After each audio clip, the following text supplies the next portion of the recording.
अरे भाभी, आप इतने दिनों बाद कैसे आना हुआ? नैना अपनी भाभी से पूछती। तब नैना की भाभी कहती। हाँ, मैंने सोचा कि तुझसे मिल लूं। शादी को पूरा 1 महीना हो गया, देख लूं तू ससुराल में रहती कैसे है।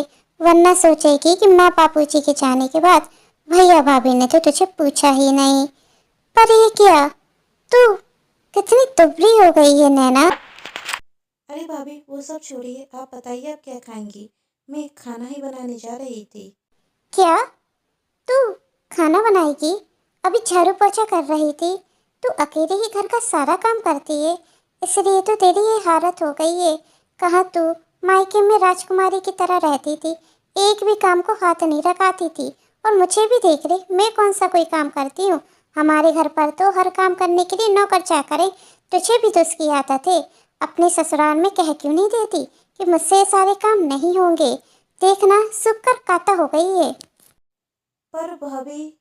पर मत छोड़ और मेरी बात मान। आज ही अपनी सास से कहते कि घर में काम करने के लिए नौकर लगाते। तो इस घर की बहू है, कोई नौकरानी नहीं जो सारा काम करेगी। हाय हाय, क्या हालत हो गई मेरी ननंद की। और फिर भी यदि तेरे ससुराल वाले ना माने तो मुझसे कह देना, नौकरों के पैसे मैं दे दूंगी। और फिर भी ना माने तो तू मायके आ जाना, तेरी भाभी हमेशा तेरा स्वागत करेगी। कहते हुए पारुल वहां से चली जाती। और नैना भी यही सोचती, आखिर मैं घर के सारे काम क्यों करूं? और वही अपनी सास से कहती कि घर में नौकर लगा लो। पर उसकी सास इसके लिए मना कर देती। और अब सास बहू में लड़ाई झगड़े होने लगते। फिर एक दिन नैना गुस्से में अपने मायके चली जाती। पारुल नैना को देखकर बहुत खुश होती और उससे कहती, तूने बिल्कुल सही किया घर आकर। अब समझ में आएगा तेरे सास ससुर को कि फूल सी बच्ची से काम कैसे कराया जाता है। तू कुछ दिन रुक, खुद आएंगे तुझे बुलाने के लिए। नैना भी अपने मायके आकर बहुत खुश थी। ऐसो आराम से जी रही थी। इसी तरह पूरा 1 महीना निकल गया, लेकिन ससुराल से कोई नैना को लेने नहीं आता। तब एक दिन पारुल नैना से कहती। क्या महारानियों की तरह हमेशा बैठी रहती है, सोती रहती है। चल कुछ काम कर ले। ससुराल छोड़कर आ गई, अब तेरा खर्चा उठाना पड़ रहा है। इतनी महंगाई में मैंने घर के सारे नौकर हटाती हैं। आज से घर का सारा काम तू करेगी, समझ गई। जा, जाकर मेरे लिए कुछ अच्छा सा बना कर रख। भाभी, ये कैसे बात कर रही हैं आप मुझसे? आपके कहने पर तो मैं अपना ससुराल छोड़कर आ गई, और आप मुझसे इस तरीके से बात कर रही हैं।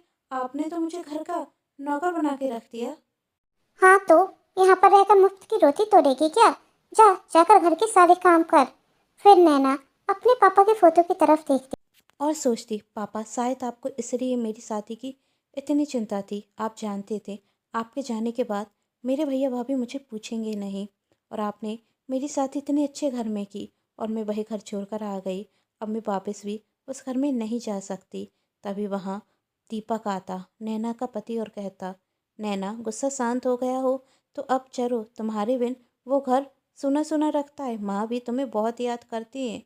दीपक की ये बात सुन नैना की आंखों से आंसू आ जाते, और वह अपने पति के साथ अपने घर आ जाती और अपनी सास से माफ़ी मांगती।